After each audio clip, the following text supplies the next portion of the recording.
نمسي عليكم بالخير اعزائي الحضور. معاكم الدي جي ابو علي. للطلب والاستفسار 392949. طبعا حبينا نبارك لاخونا ابو فيصل على زواجه من منيره، والله يدوم هالفرحه بينهم. طبعا ابو فيصل معروف عنه بالمفاجآت، واليوم هو خاش لكم مفاجأة حلوة، وللشرف ان انا اعلنها لكم. رحبوا معاي بالزوجة الثانية مريمي. الصلاة والسلام عليك يا حبيب الله محمد.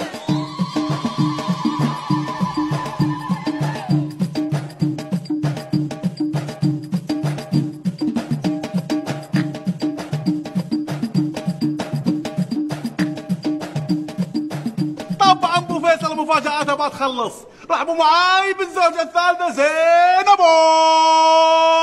ألف الصلاة والسلام عليك يا حبيب الله محمد.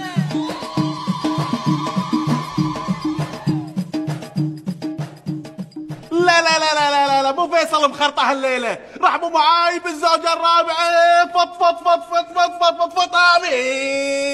ألف الصلاة والسلام عليك يا حبيب الله محمد.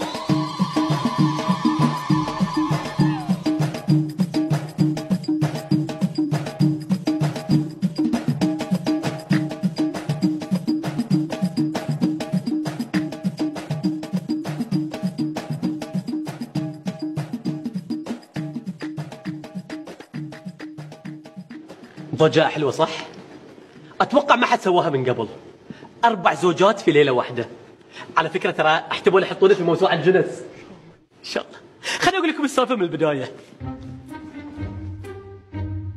زوجتي الأولى منيرة ما ترى أنا بتزوج عليها مريمي، بس مريمي ترى عن منيرة، بس ما ترى عن زينب وفطامي. الوحيدين اللي يعرفون بدي السالفة كلها فطامي ودي يجيبوا علي. مرحبا معكم الدي جي ابو علي. للطلب والاستفسار 392949. مصدومين صح؟ معذورين ترى، لأن ما حد يرضى إنه نتزوج على بنته، بس يكون في علمكم أنا ريال بخير ومقتدر، وأعرف الحلال والحرام، وأعرف إن الشرع حلال 4، وهذا الشيء اللي أنتم راضين تفهمونه. أنا ما قصيت على أحد ولا خدعت أحد، ويشهد الله علي إن أنا أحبهم 4، وأعطيت كل واحدة فيهم مهرها، وبحطهم في عيوني، واليوم جمعتهم وحطيتهم قدام الأمر الواقع. إذا في واحدة منكم مو بعاجبها الوضع تقوم هي وفستانها وتشيل أهلها وتطلع برا، لأن البنات الاحتياط موجودين. صدق انك ما تستحي، ما تخاف من ربك انت؟ لا أخاف من ربي. أتوقع كلنا نعرف أن نسبة الطلاق زايدة في الديرة، والسبب شنو؟ السبب شنو يا أبو علي؟ مرحبا معكم الدي جي ابو علي. للطلب والاستفسار 392949. اتوقع نسبة زيادة الطلاق اخوي ابو فيصل ان الرجال عقب ما يتزوج بفترة قصيرة يبتدي يلعب ويخون والعياذ بالله، او انه يتزوج واحدة ثانية بالسر بدون ما تدري زوجته الاولية. شكرا أبو علي. وأنا ريال ما أبي ألعب ولا أخون ولا أبغى أتزوج بالسر. أنا ريال أعرف الحلال والحرام، والقرار لكم.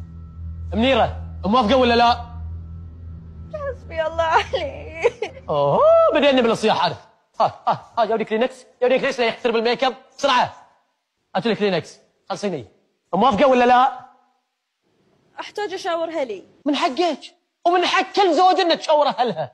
تفضلوا تفضلوا كل واحد عنده اهلها. يلا بسرعه عندكم دقيقتين حق الاستشاره. شوي شوي تطيحون، شوي شوي شوي شوي على زوجاتي وسلم قلبهم. شوي شوي يلا يلا يلا يلا يلا. ابو علي عطني موسيقى الانتظار، موسيقى الاستشاره الله يرضى عليك.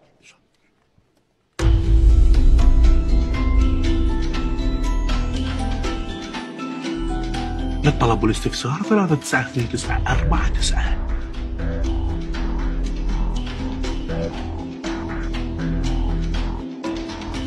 خلص الوقت. منيرة موافقة ولا لا؟ قبل ما اوافق ابي اعرف شلون بتعيشني وشلون بتعدل بيننا احنا الاربعه؟ سؤال جميل. نبتدي بالبيت. البيت مكون من 4 طوابق، وهذا هو البيت اللي راح نسكن فيه. الطابق الأول حق منيرة، الثاني حق مريمي، الثالث حق زينبو، والرابع حق فطامي. كل واحدة لها طابق خاص فيها، وكل واحدة لها انترنت فايبر من بتلكو و5G بعد. لكن والله اذا في واحده منكم اما تحفر حق الثانيه ولا تشوش على الثانيه نطلقكم اربعتكم. انا ريال اعرف الحلال والحرام، والخير يخص والشر يعم، والبنات الاحتياط موجودين. خلاص.